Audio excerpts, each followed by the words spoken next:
I want people to appreciate that science is a deeply human endeavor. Science is performed by humans. I think having that perspective is a really important one. People expect scientists to have the answers. And even, my students are frustrated with me. They want to know the answer. But the fact is, for anything that is complex and nuanced, the answer is generally, it depends. Of course, people are going to then be frustrated by science because it doesn't deliver all the answers, and it doesn't. There's so much we don't understand. That's another point that I really try to get through, is that we understand a sliver of how our brain and our bodies work. But we do know some things, and so it's exciting to talk about these things. Welcome to Brain Science, the monthly podcast that explores how recent discoveries in neuroscience are helping unravel the mystery of how our brain makes us human. I'm your host, Dr. Ginger Campbell, and this is episode 192. Today's guest is Dr. Nina Kraus, author of Sound Mind, How Our Brain Constructs a Meaningful Sonic World.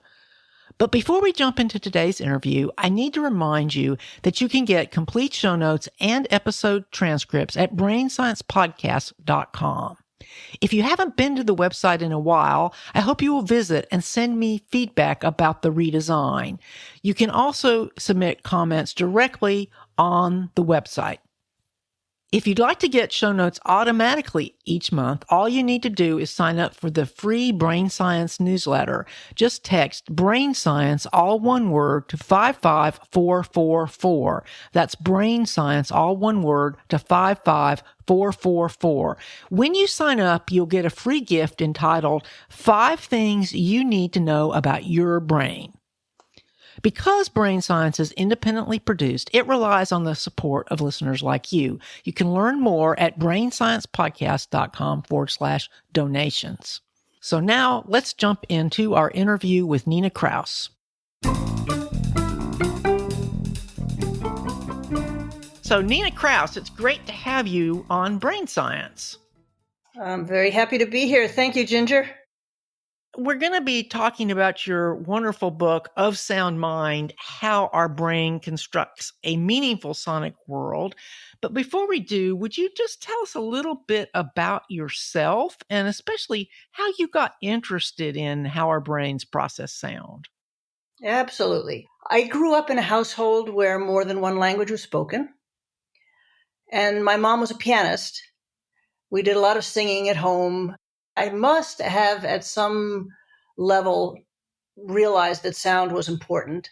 When I went to college, I majored in comparative literature because I knew some languages and I liked to read. And then I took, it was a distribution requirement. I took a biology course and I was hooked. I thought, oh, this is so awesome. I'm going to do more of the biology. And then I found a book called Biological Foundations of Language that was written by Eric Lenberg.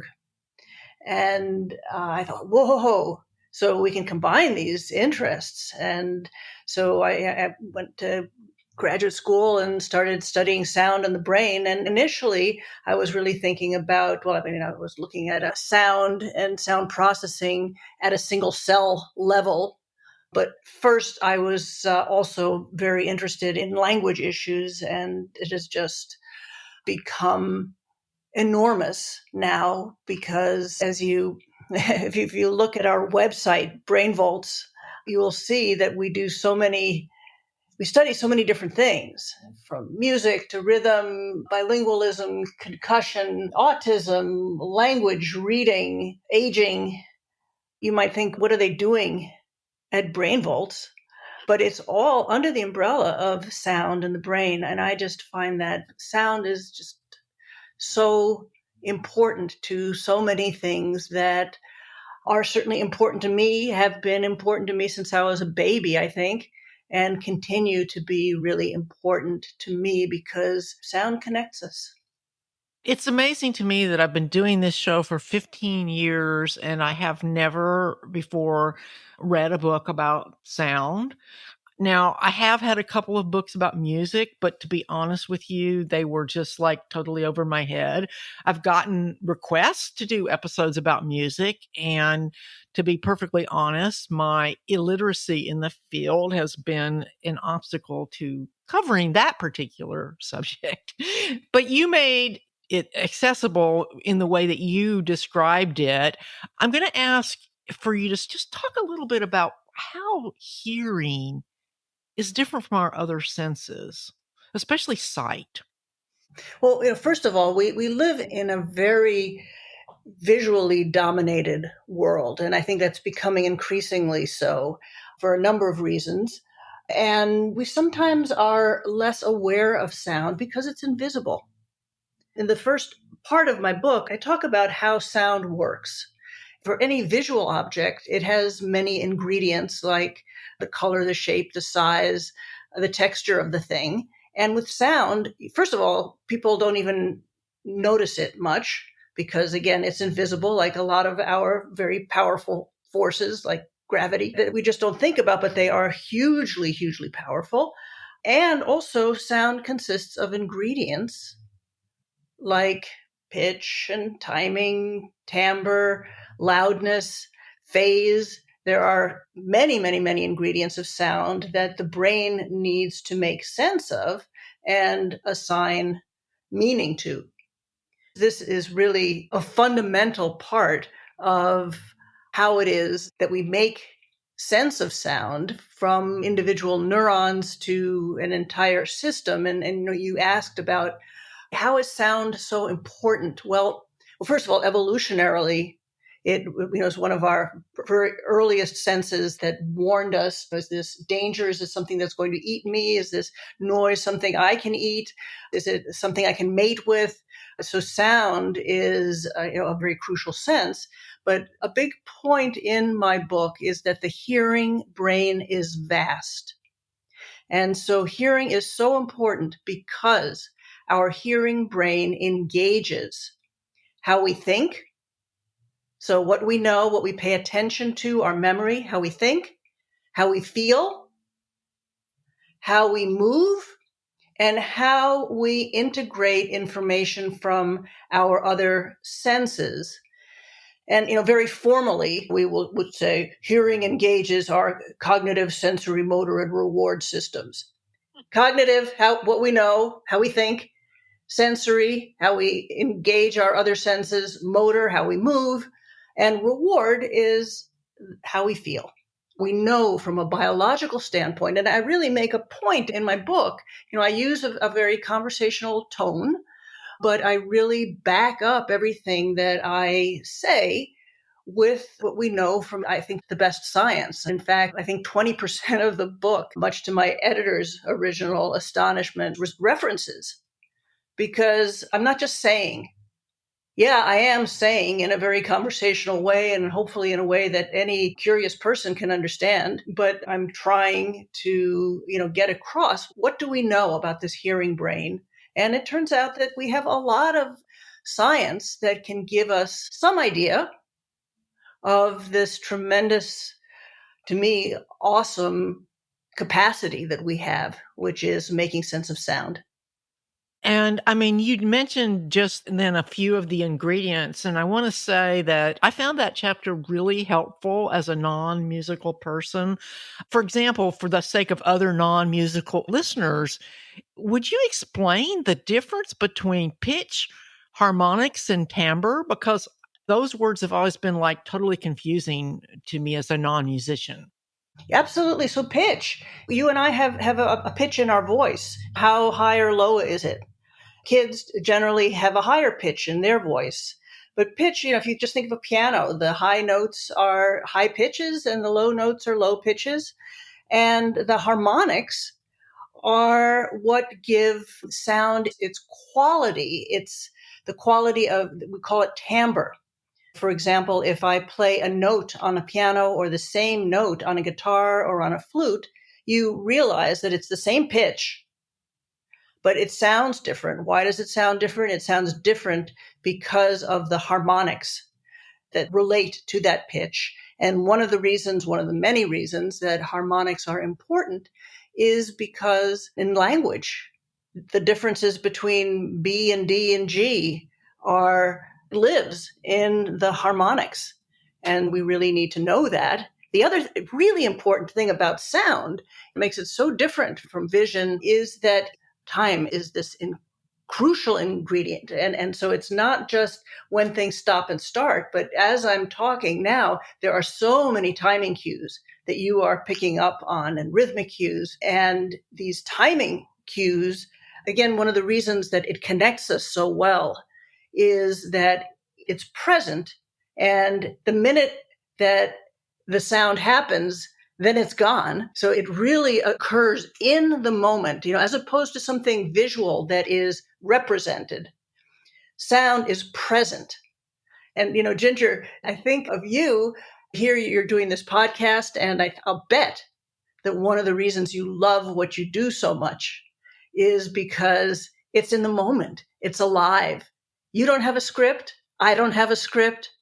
We have common interests. We've done our homework and we have things we want to talk about. But the way we talk about it, we can't curate it and then post it on some media or even in a book. Sound is so alive, and the timing cues are a hugely important part of it. And the brain has to make sense of all these things. And when it fails to make sense, for example, of certain timing and harmonic cues, you have problems like language delays. Let's talk a little bit about the pathway that sound takes when it goes from our ears until it finally ends up at the auditory cortex, because this contains a lot of information that goes back to the theme of the difference between sound and, say, sight, and also the importance of the timing issues. So could you just take us back to the ears and take us through the key ideas of the pathway? Oh, with great pleasure. I love to tell this story. I'm like a little kid who likes the same story again and again. In the same way as we live in this visual-centric world, we also, as biologists, live in a corticocentric world. And so much of how we work involves our entire body. The cortex gets a lot of playtime because imaging is really good at imaging the cortex. We think we understand things because we see an image. But let me tell you about the hearing brain. And one of the ways that it is unique is that there are many substations as you go from the ear to the brain and then back again. There are many nuclei, which are just collections of cells that all have certain beautiful anatomic. They're beautiful to look at, and it's a very dense and complicated network, as opposed to, for example, vision, where you have the information that goes from your retina to your thalamus to your cortex and back again. But with the auditory system, there are many, many way stations along the way and back and forth. So as you go from ear to brain, we call that upstairs. We call that the afferent system. And then we also have an efferent system, which it is the brain to ear pathway. And it's not just coming from the cortex, it's coming from the midbrain, it's coming from our limbic system, because remember, our feelings are very important, and how we move, it's coming from our motor system. All of this is feeding into our hearing brain and ultimately feeding into our ears, because the ear has to listen to the brain. It turns out when you look at what's connected to the ear, there are afferent fibers that go from the ear to the brain, but there are 3 times as many efferent connections that the ear needs to listen to. In other words, information that we are informing our ears about as a consequence of our experience. So this is tremendously an important idea, and one in which the whole second part of my book is our Sonicselves. And we can really think about this system of afferent and efferent and how it makes us in the context of topics like music and rhythm and language and bilingualism, birdsong, noise, athletes. I'm proud to announce that Text Expander will continue to sponsor Brain Science in 2022. Text Expander is an app that I literally use every day because it allows me to cut down on repetitive typing. The basic idea is creating snippets that can expand into whatever you need, including adding links and embedded images. Because Text Expander syncs between your devices, you can use it anywhere on a Mac, Windows, iOS, iPad, and Android devices. Anywhere you can type. To get 10% off your first year, just go to textexpander.com/podcast. That's textexpander.com/podcast. And please be sure to tell them that you heard about Text Expander on Brain Science. Once we set up this framework, let me tell you just a little bit more about this framework. I talk a lot about how we learn. And I know that, Ginger, this is something that is interesting to you, especially. I know you're interested in consciousness and what we're aware of, what we're unaware of. And I have something that I call it the BEAMS hypothesis, BEAMS. And you can link it. It's a 400-word document that basically outlines what I talk about at actually some length in the book, which is the fact that you have this brain that with experience, you have a very active efferent system. So B is for brain, E is for efferent system. And with experience, as we do things again and again, we actually change our ear to brain pathway, our afferent system. This is why when somebody starts saying J, you're going to orient because it's part of your name. I'm in a boxing class and they're talking about your knee. And every time they say knee, I'm wondering, hey, what's going on? Because my name's Nina. So you have B, E, A, that then becomes our memory for sound, MS, beams. And again, I've illustrated this, and I was very happy to see it was published in Hearing Research, and they put the illustration on the front cover. And again, this is a big part of my book, the idea of there's so much art in science. And I've been working with an artist. There are 80 pictures in the book. And I found over the years that it really works and I can't draw at all.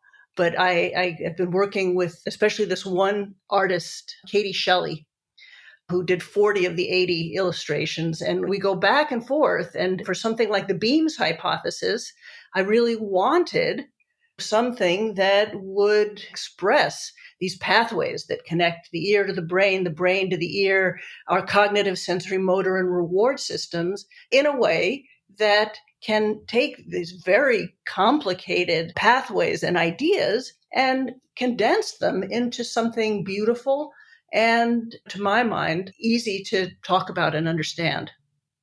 So just backing up to my original question, because that's a great overview, but I really do want to go through some of the concrete steps, and especially because I want to get to the point where we can emphasize two ideas just so you understand where I'm trying to go.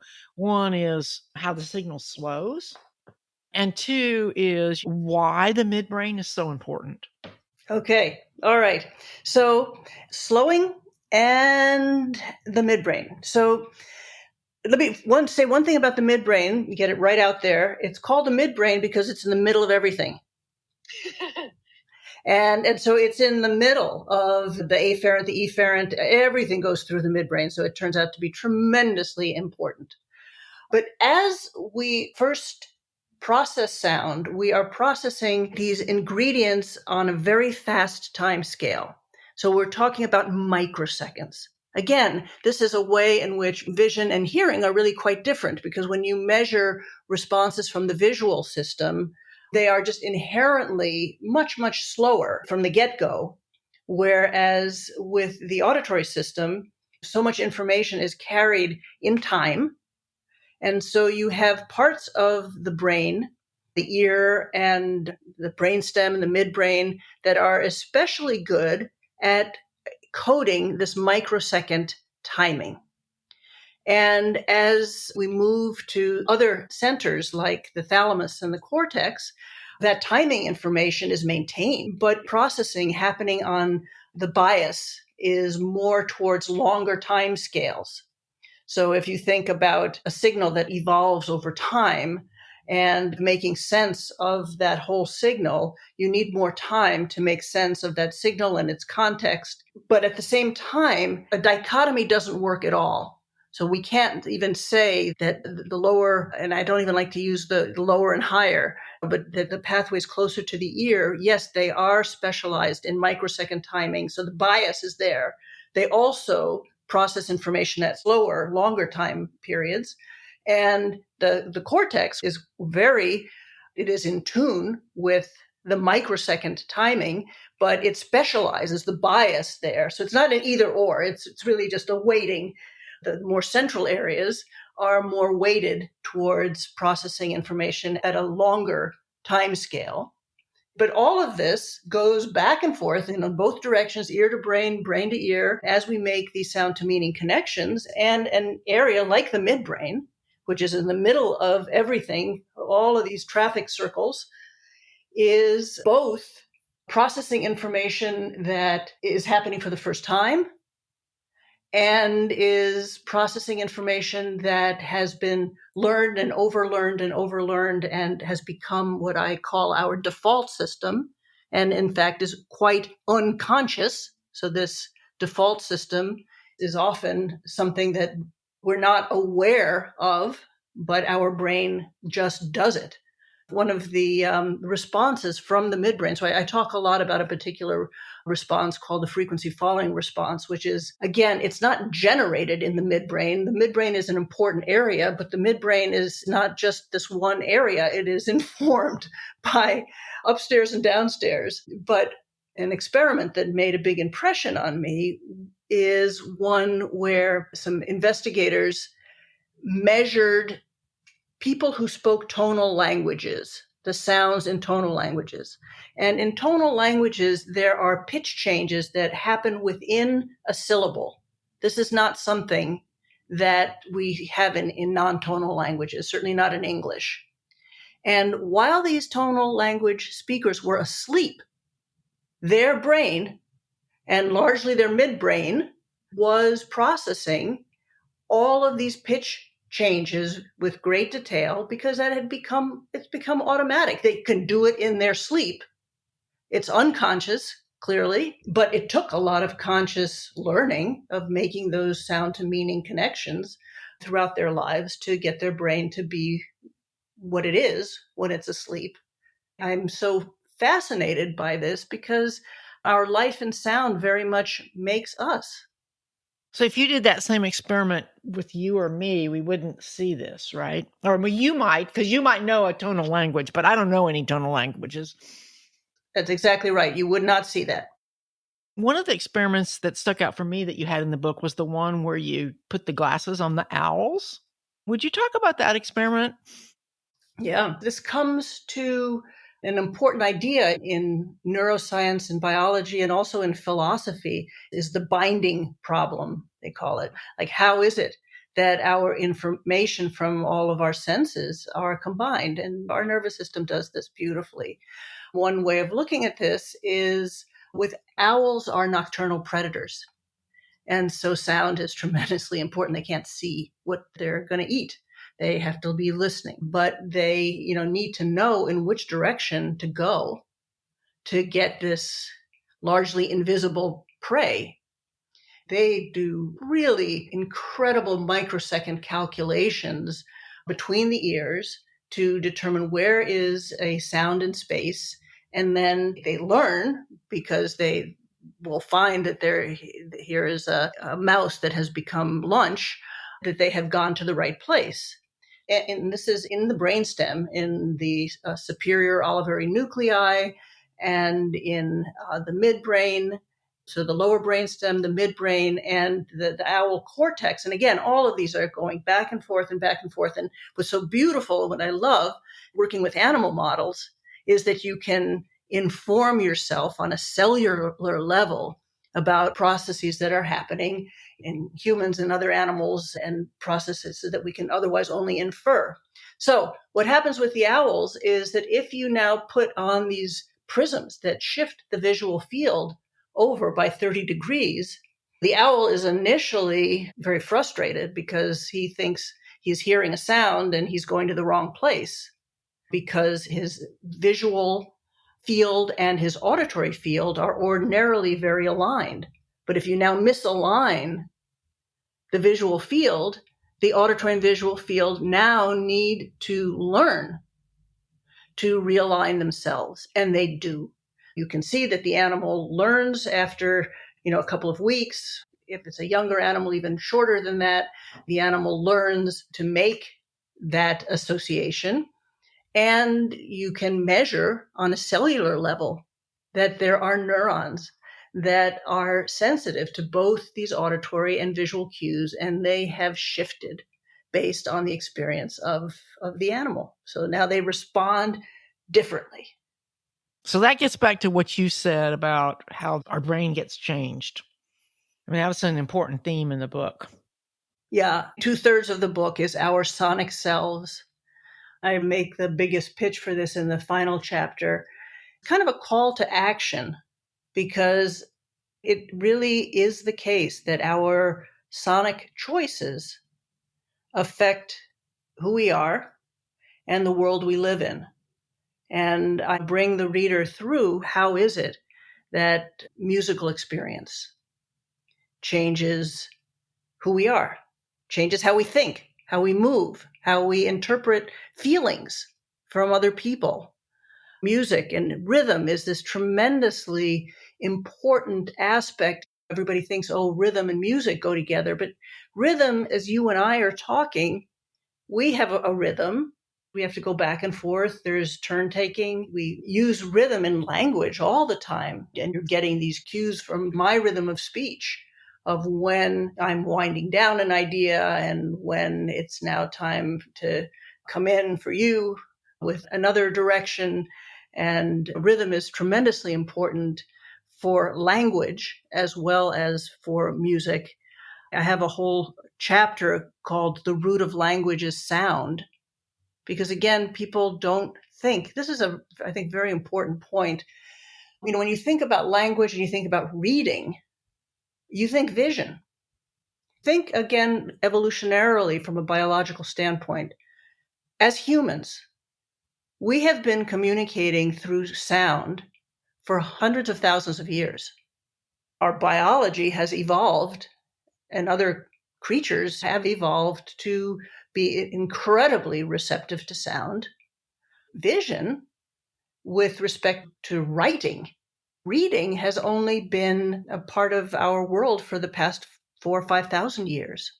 From a biological evolutionary perspective, obviously, when we are learning to read, its origin is usually sound.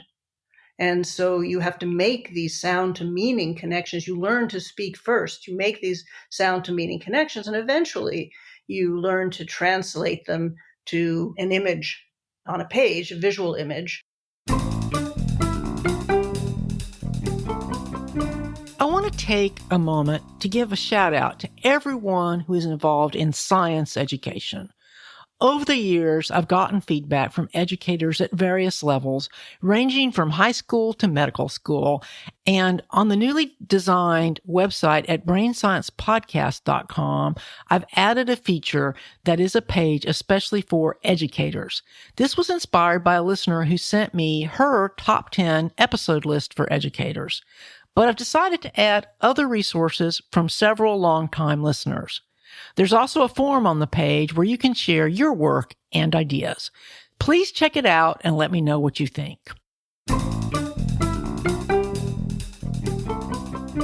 But so many of the language and reading disorders that kids have are rooted in sound. And again, that's not something that is generally obvious until you talk about why do we think this? We talk about the data, and that we have a lot of information that is really, now converging data. This is very much my job and yours too, Ginger. There's so much information, but it is our job to take the converging evidence and to say, okay, well, based on this converging evidence, what do I think?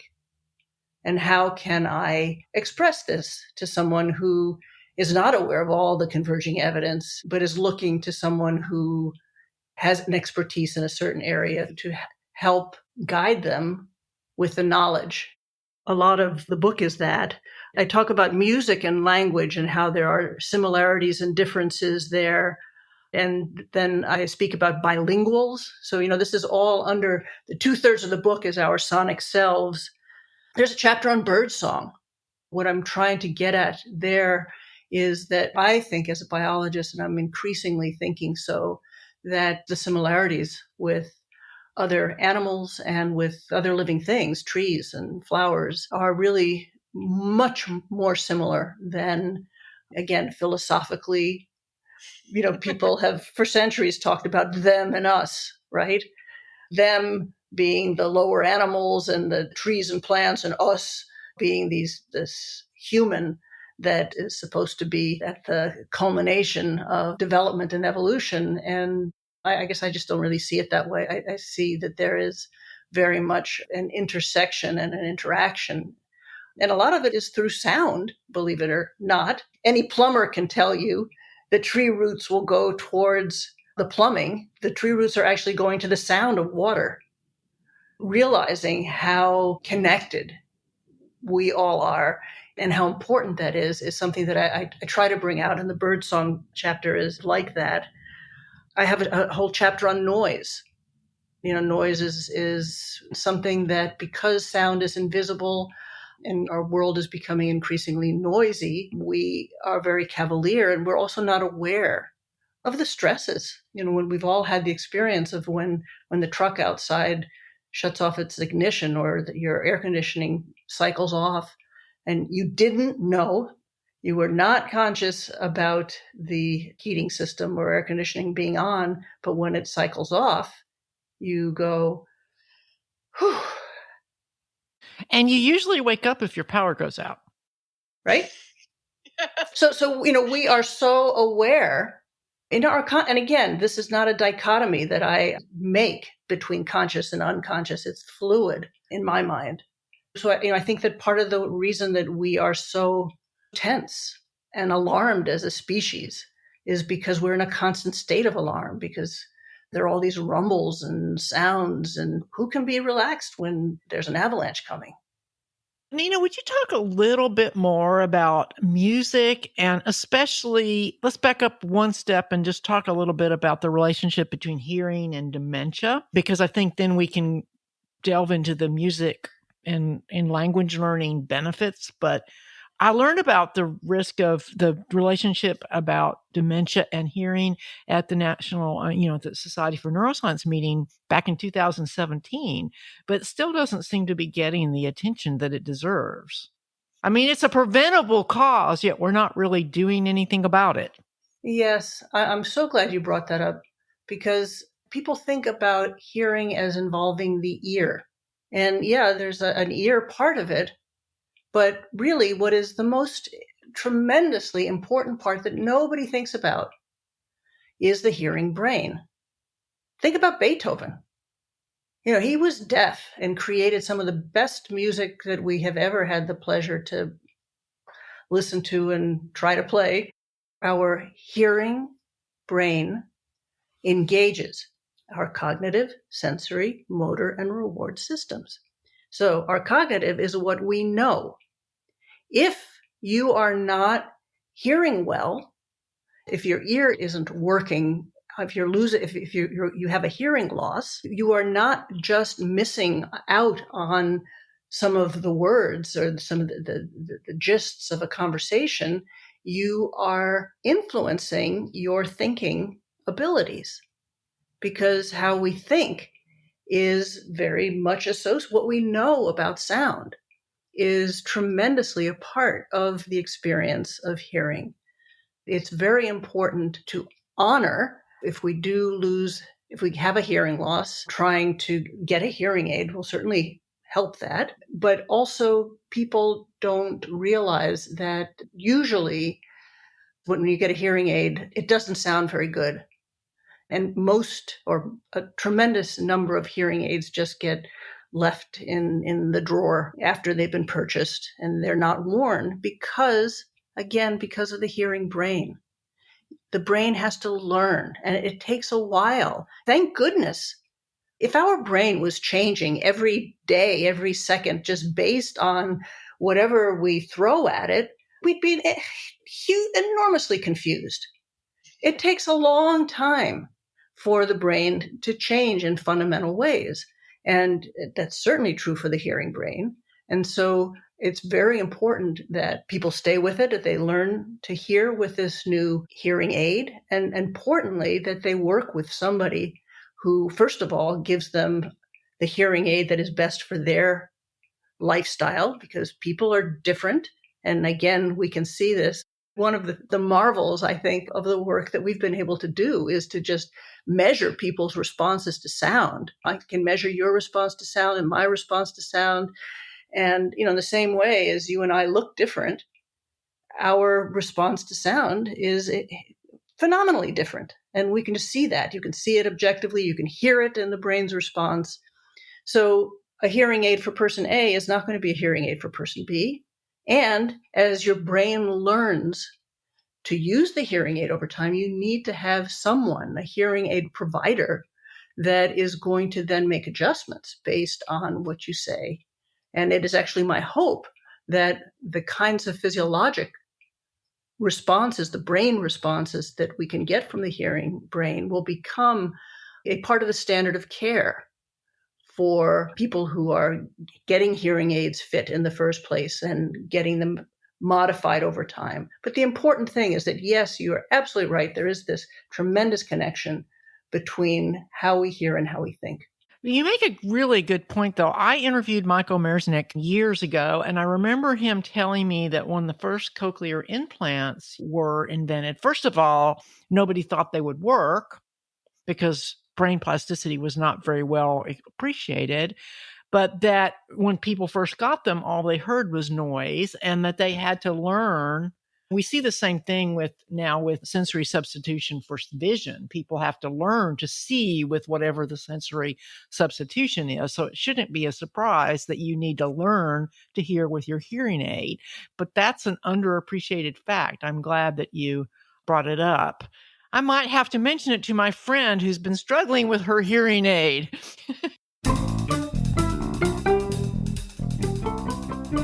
What can we do besides obviously trying to protect our hearing from too much noise and these sorts of things? I have many listeners who do care about, well, should they be learning to play an instrument? Should they be learning a foreign language? Are these things really good for us? What do you think? The short answer is yes, they are very good for us. And one of the reasons that they're good for us is that when you strengthen your hearing brain, you're strengthening your memory. You and I can talk to each other right now because you're keeping track of what I just said a few milliseconds ago. Your working memory is working.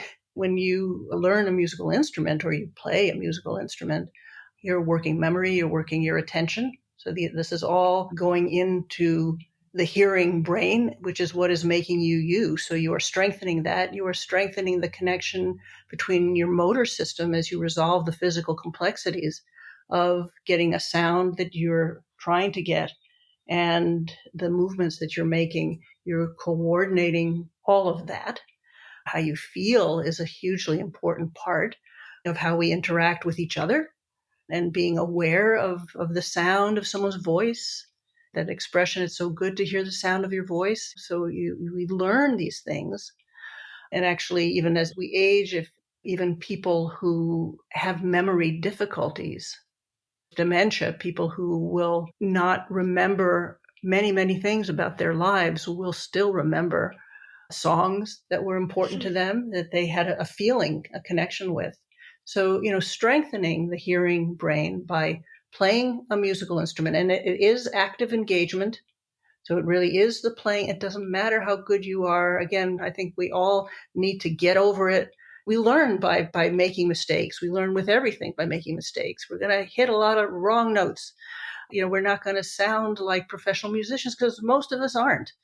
And, learning another language, there's so much to be learned. And I try to bring this out in the book, that someone who speaks a couple of languages and someone who is a musician, I mean, these are both auditory experts, but they tune the brain in different ways.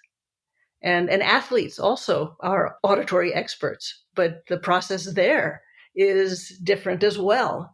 Trying to understand the underlying biology, which I think we have some good ideas of how this all works, can show us what is an athlete doing? How are they tuning their sensory experience? How are they tuning their hearing brain? How is a bilingual doing that? How is a musician doing that? What consequences is this going to have for a person's life? Again, it's because of the activities that we do again and again and again and again that over time, as you very well know, will change our nervous system. So, Nina, what else would you like to share before we close today? Well, a couple of things. First of all, my book is full of personal anecdotes. I want people to appreciate that science is a deeply human endeavor. Science is performed by humans. I think having that perspective is a really important one. People expect scientists to have the answers. And even, my students are frustrated with me. They want to know the answer. But the fact is, for anything that is complex and nuanced, the answer is generally, it depends. Of course, people are going to then be frustrated by science because it doesn't deliver all the answers, and it doesn't. There's so much we don't understand. That's another point that I really try to get through, is that we understand a sliver of how our brain and our bodies work. But we do know some things, and so it's exciting to talk about these things. Appreciating the art in science, I think, is important. I brought that up earlier because I think, science is beautiful. Medicine is beautiful. I think the reason you do it is there's just a beauty. There's a beauty in it.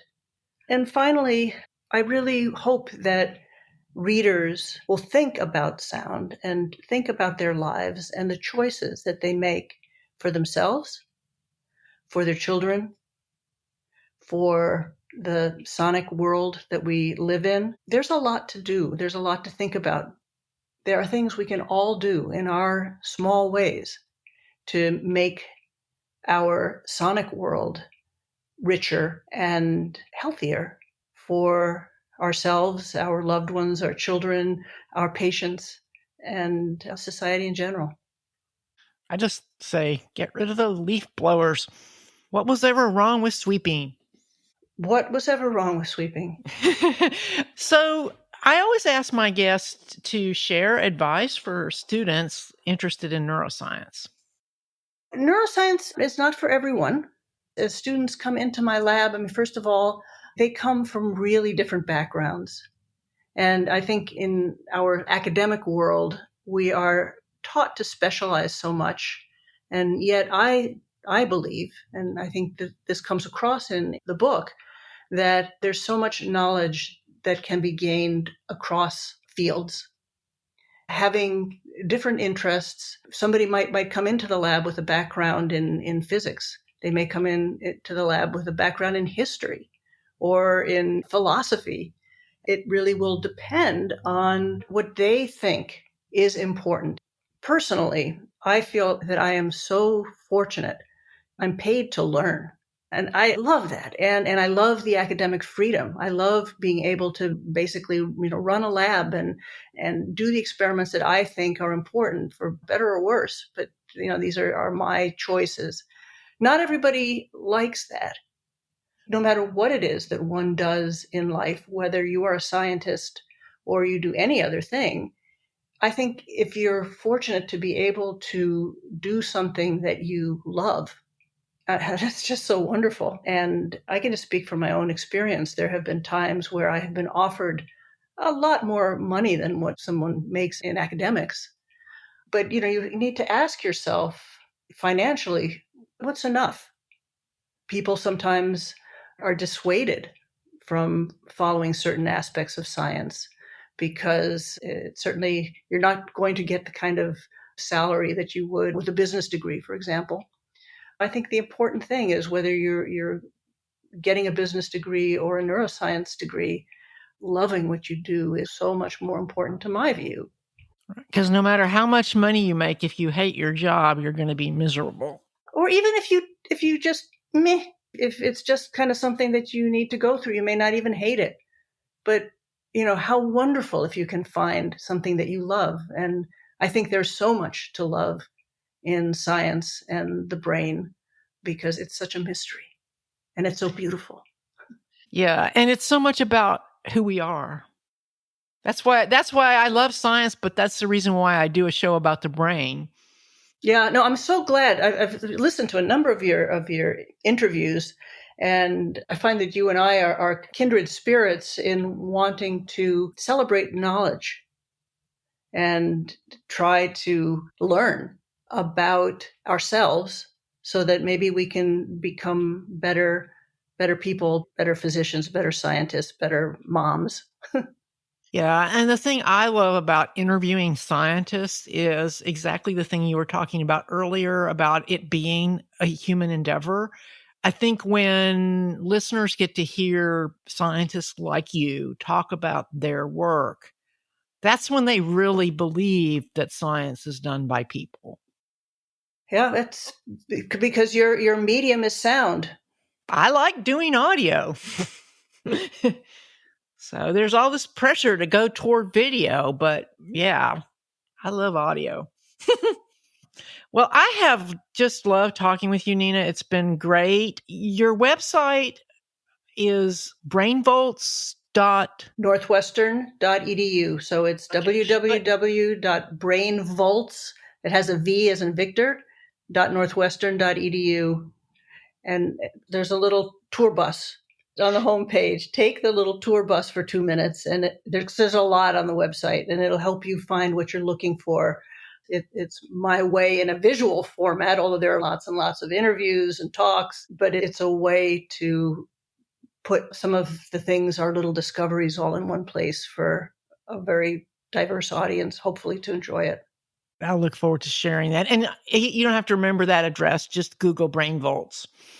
I know that works because I tried it. Thanks again for talking with me.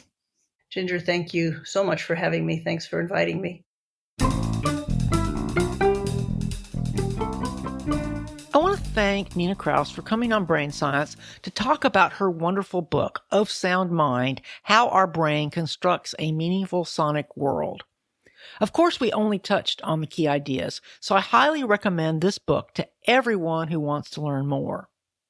Before I review the key ideas, I want to remind you that you can get complete show notes for this episode and episode transcripts at brainsciencepodcast.com. You can also get show notes automatically each month if you sign up for the free Brain Science newsletter. Just text Brain Science, all one word, to 55444. That's Brain Science, all one word, to 55444. When you sign up, you'll get a free gift entitled 5 Things You Need to Know About Your Brain. If you haven't been to brainsciencepodcast.com for a while, I hope that you'll visit and send me feedback about the redesign. Finally, I want to remind you that my book, Are You Sure? The Unconscious Origins of Certainty, is available as a paperback and ebook at all the major online bookstores. If you want an autographed copy, just email me to learn more. Last month, in my 15th annual review episode, I focused on looking backward, but now it's time to look forward. I'm not a person who focuses on numbers, but I really would like to reach more listeners in 2022. But I need your help. Even if you can't support the show financially, you can share it with others. I can't overemphasize how important this is, and I want to thank each of you for helping Brain Science reach its 16th season. While I think neuroscience is interesting because it helps us understand ourselves and others, I also think Brain Science is an important podcast because it's a voice for science and how it really works, despite the fact that it's done by human beings. It's actually rather surprising to realize that this is only the second time we've talked about hearing. Back in episode 140, I described a talk I attended about the role that hearing loss plays in the development of dementia. The bottom line is that if you have hearing loss, it is critical to your brain health to get hearing aids that really work. This includes working with a professional to make sure that they are adjusted properly. As Kraus pointed out, people tend to take hearing for granted, even though hearing loss is actually much more socially isolating than vision loss. Vision is the most heavily studied of the senses, but hearing presents some interesting contrasts that relate to the difference in the signal. Visual inputs are relatively static, while sound is extremely time sensitive. I learned this as a young teenager when I tried to learn how to play the guitar. After my first year of lessons, I was wondering why nothing I played seemed to sound right. Then I got a new teacher who told me about the beat. Turns out that if you don't play the notes with the correct timing, even a familiar song becomes unrecognizable. Sound is not only time sensitive, but very rapidly changing. Again, this is something we seldom notice unless we try to listen to another language. Then it sounds like everybody's talking way too fast.